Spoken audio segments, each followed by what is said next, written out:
mi gente! ¿Cómo están? Happy, what day is it? Come on, you know it. Hump day! What's up, people?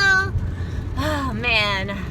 So excited. It's 3:30 and your girl is out the door, on the road, out of the office, and getting ready to hit the gym. Shocker. My day starts wicked early tomorrow. I've got a 7 a.m. start in the office, which means gotta be up and out earlier than usual. So good times, but not even gonna stress that right now. Focused on the present, being in the moment. And I am with you all today just to kind of give you an update, because I know when I left you last, kind of a check-in. I was thinking I was going to do this at the end of the week, but when I left you last, I was like hell-bent on resuming my old protocol. I was going to eat on Monday, fast on Tuesday, eat on Wednesday, fast on Thursday, eat on Friday, and I really don't know what I'm doing, because yesterday, Tuesday, fasted all day, but I had to go into Brooklyn, pay my friend a visit.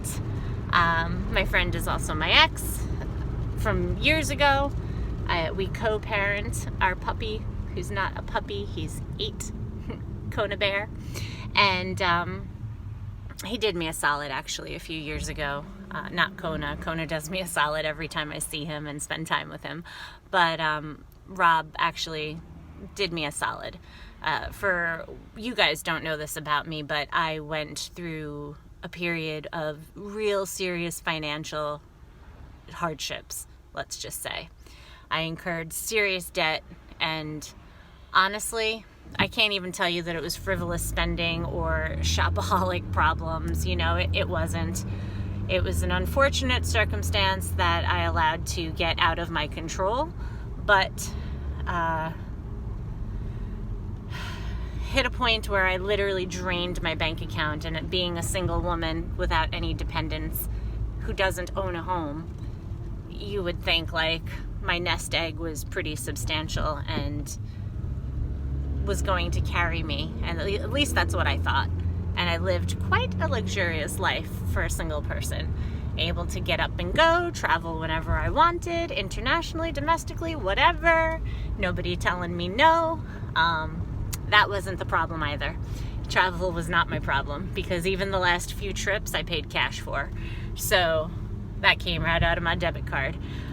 But I had to quickly learn not to rely on credit or use credit, and to revert back to just cash or debit. That's it. If I can't afford it with cash or debit, then I don't do it. But that was after I incurred $33,000 worth of credit card debt.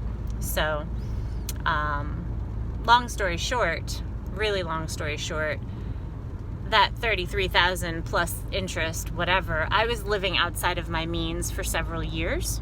And when I finally got a grip, it was because I was losing everything, including my sanity. I was not able to breathe, felt like I had a noose around my neck, literally. The anxiety became so great, it was crippling. And with that came the depression, with that came suicidality, with that came attempts on my life, with that came, fortunately, I wasn't successful, and I was then able to kind of turn where I could turn to try to get help.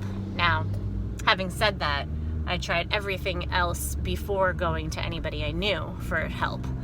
And if you know me, and many of you don't know this part of me, I don't ask for help very easily. It's very uncomfortable for me to accept help, having been so fiercely independent and raised in a way that I was just fiercely independent. So, has its pluses and its minuses, folks. It does. I'm, again, grateful for what I've experienced and the lessons that have come with that, but it was touch and go for a few years, and it was scary shit. That's all I can say. I understand why Kate Spade took her life. I understand why others have taken their life. I understand that moment of despair. And yep, hopelessness, countless hours of crying, and I've made reference to this in many videos before, or a few videos because I don't have all that many, that I have not even been able to manifest death. So I've stopped trying. I have. Clearly. I'm still here. But I've made reference to not thinking I would be alive past 40 years old. And, December I will be 44. So there's something to say for that as well. But all of this to say that when banks wouldn't give me loans, mind you, the car that I'm driving, albeit I'm not in my Lexus anymore, but the car that I'm driving, I got it at 0% interest. I financed it, right? So that just tells you my credit was ridiculously good at one point. My savings account was abundant and flowing and growing at one point. And then it came to a point where everything came crashing down and drained my bank accounts to zero in trying to stay afloat. So when financial institutions wouldn't give me a loan, or one that I needed big enough to cover my debts, I didn't know what I was going to do, quite frankly. I didn't ask for help, but my ex, Rob, he was in a position, and sadly, because he had lost his mother and had come into money that was left as part of the estate, but he was very comfortable at that point, once the estate was settled, that he was able to offer me a cash loan. Nobody knows about this, by the way. Very few people know about this. And we have legally gone into a contractual agreement of what the terms are for repayment, penalties, all of it. Like, this is legit. This is not something that, no. I took out, I think it was $36,000, I think it was $35,000 that I actually borrowed from him. And I'm really happy to say that in less than a year, March, is that when I started repayment, or was it May? Okay, so in about a year, because we're almost in April, I will be credit card debt free. I will still have a student loan, which I hope 2025 will be able to be forgiven, because I'm carrying $43,000 of that still. I've had 2 payments go into default for lateness, which sucks because that's what screwed up. In all the years since 2005 that I've been paying back my freaking student loans, I've had 2 late payments, 1 day late, and that disqualified me from student loan forgiveness. But since those 2 late payments, 2025 I should be eligible again, unless Biden does something, and who knows, we'll see. Not putting any of my eggs in that basket, just saying. Also not going to get political on you. But the point is, Rob was able to come in clutch, like for real. And I mean, the man is amazing, first of all. To still be my friend after we broke up so many years ago is incredible. And I'm so grateful for that gift. But then him offering me a cash loan on his terms of repayment, which I honored and agreed to, and have not been late. In fact, I've even doubled some payments, so I'm really doing well in terms of repayment. My credit score is whoop, thank God. That's great. And slowly but surely building my nest egg again. So I'm so grateful, because between the time that I've been repaying my loan and building a little nest egg in savings and building my credit again, it's just been a blessing, because I can breathe. And this man did it solely because he loves me and because he didn't want to lose me, did not want me to kill myself. And he saw that I was too close too many times. And if not for divine intervention, I don't know where I would be. So I'm grateful for that gift too, because it's not my time, guys. I got way more important work to do on this planet, in this world, and in the afterlife. So there. But so good news is I have absolutely zero interest in trying to end my life anymore. It's not worth it. It's not. And I wouldn't want to put that on anybody either. So All that to say that I'm so incredibly grateful for this man and the gift that he's given me and the opportunity that he's given me. And it's been great because we're able to maintain a friendship. And that's all it is. It's platonic. Yes, he's expressed feelings and a desire to get back together, not as a result of loaning me money or any of that. It's just, I've been single for a while. He's been single for a long while, and I guess he's hopeful. And I've been very clear that I'm not there. And I'm not looking to re-enter into a relationship. Not with him, not with anybody. You know, I'm in a relationship with myself. And it sucks because last night I saw him and I got to spend time with him and Kona. And like, it's great because we watch a million little things, right? And it's back for this season. And I don't watch TV, period. I don't. I will never record a program or anything like that. It's not that important to me, but he does. And it's great because when we get together, like since I was fasting yesterday, or supposed to be, we just watched a million little things. And we had 2 episodes to watch, and before that we're just BSing and talking and catching up, and it was awesome. And I thought things were good, but I left there a little anxiety ridden because, you know, I'm leaving and he says, I love you. And I say it back because, yes, I love you. I do. I mean, he's a gift, like solid human being. Except I'm not in love with him anymore. I'm not attracted to him in that way, you know, but best friends for life, you know. And so that kind of left me a little uneasy, but I said it because, yes, I respect him, I love him, and I do deeply care for him. Now, I don't know if this triggered my anxieties, and that's why when I stopped to get gas, I went ahead and I got a protein bar at the gas station. I'm going to call this a gas station meal, but that's what ended up happening. And I got a little bag of sprouted mung beans that were really good. Never had them before, but they were so tasty.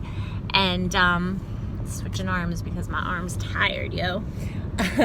But anyway, so I got those mung beans. I had that, and then I was just kind of like, oh, that triggered something because now I was hungry. So I got home and I had a couple more protein bars instead of having just like a salad or something, which was silly. But nonetheless, I had 1,200 calories in total for yesterday, and it is what it is. I'm just going to continue maintenance this week and see what the end result is. But Saturday night after dinner, I am hardcore fasting. I'm going to go for the 96. So that's my plan. I'm just going to go for the rest of this week in maintenance mode and see what comes of it. I'm going to continue to read my book because now, thankfully, I had a little help from a couple of my friends and shared some things from their takeaways, right, from chapter 4, which I was stuck on. Chapter 4 didn't resonate for me for whatever reason. Apparently it turns out I just had a complete block on it because so much came up once I was able to kind of take a different perspective on it and see things a little differently. I was like, well, shit, that's why I'm not letting this affect me the way that it has, because I thought I had done the work, and I have in some areas, but this was all about betrayal, folks, and my gosh, I have felt betrayed since I was like teeny tiny. The list is endless. And, then I got to also take a look at myself and my role in that and why I feel this way. So who knows? Whatever the block was, maybe that was the defense mechanism trying to protect me still. But as soon as all of that came flooding to the surface for me this morning, I was kind of able to let it go. And I felt, again, so much at peace. And, recognize where there's work to be done, but this arm hurts too. Guys, one day I'm going to invest in these cell phone thing, hands-free babies. Slow your roll, Eileen. Anyway, so that was kind of cool. Even though now I'm on chapter 6, I was able to kind of go back and reflect on chapter 4 and what was coming up for me. And though I didn't journal about it, I at least got to text about it, which was great. So I'm going to read chapters 5, Nope, I read 5. I'm on 6. I'm going to finish 6 and read 7 tonight, so this way I'm caught up with everybody. And book club continues. But, yeah, so I ended up crashing last night and eating. And again, not to the point of stuffing myself or anything, but just eating. And it's fine. I'm not upset about it that I made that choice so late in the day. But I'm not thrilled with the choices I made because you guys, I hope, know by now, I'm really a whole foods, plant-based kind of girl. And I would prefer that to any processed food any day. And even ice cream, I'm going to call that whole foods because I used to, and you guys don't know this, but I used to make my own homemade ice cream. So quality ingredients and, you know, sure, it's processed because it goes in the ice cream maker and it churns. Woohoo! But it's really, again, you control the quality of your ingredients when you make stuff at home. So nothing's restricted. But I ended up eating freaking protein bars and processed ones and those freaking lemon ones, guys. The ones that I don't like because I'm trying to get rid of them out of the house, you know? Bye-bye. Don't want those. I'm not going to throw them away because I grew up in a household where, you know, food is money and we don't have a lot of it, so don't waste it. Eat everything on your plate is kind of what was programmed in my head, and I know that's not really what I have to do, but I could have paid it forward. I could have shared them, but no, I ate them. So no more lemon bars left, FYI. Thank you, Jesus. Sweet baby Jesus. Thank you. But, my Built bars are coming today, though. And I've really not... Anyway, whatever. I'm going on a tangent here. But the point is, I would have been much happier with just me preparing something that was actual food, not processed. The only thing I had that was an actual food would have been the freaking clementine that I ate after the protein bar and the mung beans, the sprouted mung beans. Oh well, there's room for improvement. It's fine. I'm just being transparent here because it's something that I want to hold myself accountable to. I don't want to continue to just rely on these protein bars on what is supposed to be a fasting day. Like, if you're gonna break your fast, have some food. That's how I feel. But yeah, so I was up yesterday on Tuesday when I woke up after the refeed on Monday. If you remember, I was 155.8 on Monday, and on Tuesday I weighed in at 158.3. I think that's what it was. And I say that because today, despite having 1,200 calories, and yesterday being a rest day because I didn't exercise, I went for a walk midday, like 1 mile, big deal. But I didn't have my formal get up and run type of a start, and I didn't go to the gym because I'm trying to also find the balance in resting my body and allowing my muscles to rest so that they can grow, right? That's important. And yeah, so without exercising, being 158.3, no, it was 158.5. That's what I was yesterday. And still having 1,200 calories last night. I woke up this morning, went for my 10K, and was down 5.2. I know some people might hate me for it. I'm sorry. Not sorry. I feel like I've been working towards this entire past year. And that's what I'm like when I make reference to my refeeds when I was doing this 72s, rolling 72s and rolling 96s. Like, my refeeds were massive. I ate one ginormous meal. And I feel like when you spread it out over the days, it could have been anywhere between 1,200 or 1,300 or 1,400 calories per day, you know? And I didn't restrict anything. Ice cream, cakes, cookies, candy, everything in moderation. I wasn't binging, but everything in moderation. And I feel like what I'm experiencing now in terms of this maintenance that I wasn't really planning to start so soon, I feel like it's reflecting in the scale and what I'm doing. So I'm feeling really confident about that. And really excited about the fact that, I'm not going to have to live on the snake diet. It's not going to have to be my quote unquote lifestyle that I do every day, day in and day out, but more something that I use as a tool. And that's something that I really love Isagenix for, because you don't know this, but I am an affiliate for Isagenix. I'm also an affiliate for My Daily Choice / Hempworks. And there's a reason, because I've been using these products consistently for years, and they freaking are incredible quality and have really been an integral part of my wellness mission. So, not that I push them on anybody, but have I coached people? Yes. Do I share the products? Yes. If anybody has questions or is interested, I'm your girl. But that's not even what this is about. It's not a shameless plug. It's just I started to learn about intermittent fasting, or what they call a nutritional cleanse in the Isagenix world, in 2015 when I started to use the products. Yes, it was already gaining popularity, but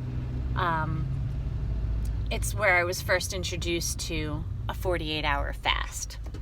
Granted, there were tools that you could use and snacks that were approved for cleanse days, and there was calorie restriction included if you chose that route. I could have a quarter or a half of an apple. Your girl never ate half an apple or a quarter. Your girl ate the whole damn thing. It's a fucking apple. You could have 6 almonds. Nah, your girl had a serving of almonds on a cleanse day, But that's where I was introduced to this notion of intermittent fasting. And I'm grateful for that, because then when I needed to really change things up and shock my system, snake diet was like second nature to me almost. It wasn't terribly difficult. Yes, there were moments that were really hard, and I'm already having a little precipitory anxiety towards this 96 that's coming up. And only because once your body gets accustomed to eating and wanting foods, it's hard. It gets hard, but then it's like mind over matter. It's mind over matter. So when there's a will, there's a way. When there's a goal, you get it done. That's how I do it, right? No excuses. But all that to say that I'm just really pleased with the direction of things right now. Happy with the numbers on the scale. Today I was 153.5. So like I said, I was down 5.2 from the 158 point whatever. I was down 5.2.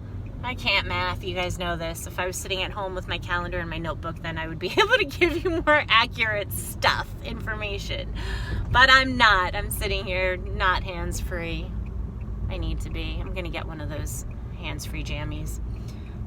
Should I get an Amazon wishlist going? Just kidding. But yeah, I'm really pleased. I'm really proud, because I've worked so hard since I started this in 2012, and I promise I am gonna upload before and afters, and I'm gonna show you where I've come from, where I've been, and all that good stuff. I know that's what's missing. I appreciate that you do spend the time with me while I chat, but I want to be able to show you stuff too. I'd love to show you how I've been eating, hold myself accountable in that way too, even if it's just slides at the end of photos. But yeah, I don't know. So that's the story, guys. The plan changed. I didn't fast yesterday. I ate fairly well, but again, need to make better choices in terms of food. And I still had that big drop of 5.2. Now, yeah, would I have loved to have seen 150? Of course, but I knew that wasn't going to be the case. And I'm not stressing that, because if I do the average, I'm still in that range of 150, 151. And I do still think that I'm going to see a new low this week, but we'll see. I don't know. And I still may fast on Thursday. We'll see. I don't know. So I guess stay tuned and we'll figure this out together.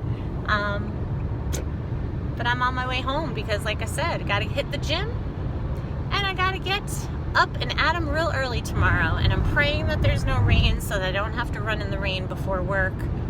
I would like to come home and update my resume after work tomorrow. I do have a potential opportunity to take on some private practice clients, and that's exciting to me. Supplement my income a little bit, right? That would be cool. So we'll see what happens. But that's my plan. So I'm hoping for no rain. If there's rain, then your girl's running in the rain. I've done it before. I've run in the snow. I've run in the freezing cold. I've run in the rain. So big deal. I'm just hoping that it's not, because a 4 a.m. start is hard enough. But again, when you're part of the anti-excuses club, you just do what you got to do to get it done. So I'm going to leave you with that, but I hope and I trust that you're all having a really wonderful day. My hope is that, we're halfway through the week and you're feeling fired up and energized, that you're not dragging ass, and that you are just, getting stuff done, feeling accomplished, working towards your goals, whatever they may be. Doesn't have to be health and wellness, but as long as you're taking care of yourself mentally, physically, and emotionally, and hey, you want to throw in spiritually too, I'm all for it, and I support you, So on that note, I will leave you, as I always do, reminding you that you are capable of handling anything that comes your way today and every day, and it's up to us. It is up to us, if we want to be happy, to create that happiness for ourselves. It's an inside job, so regardless of people trying to infiltrate and maybe trying to derail you a little bit, which is kind of how I feel sometimes with my ex, Rob, I respect and appreciate him for everything that he does and has done and continues to do for me and supports me as a friend. But I need him to understand too that, I'm not there. And right now, the one job and the one relationship I am in is with myself, and the commitment is to myself to maintain my health and wellness, emotionally, physically, spiritually, mentally, and to live each day better than I did yesterday, no matter how small. And it's not always going to be a consistent forward progression. I know that. But I honor where I am each day, and I relish in the fact that, man, I'm still here, and that's a freaking blessing. That's a gift. And I am so grateful, because I got a lot of stuff to do yet, guys. I do. And it's hard. I get offended when he reminds me that he still has feelings for me, because I know that I'm not in a position to give it back. And he's a great person and deserves it. I'm not in a position to do it. And I wish that he would just respect that. But, I may not be open to receive the message, but I do respect that he needs to share his message. And for that, I'm going to allow him his space to do it, as long as I'm able to communicate and express what I need to, and he's able to accept it.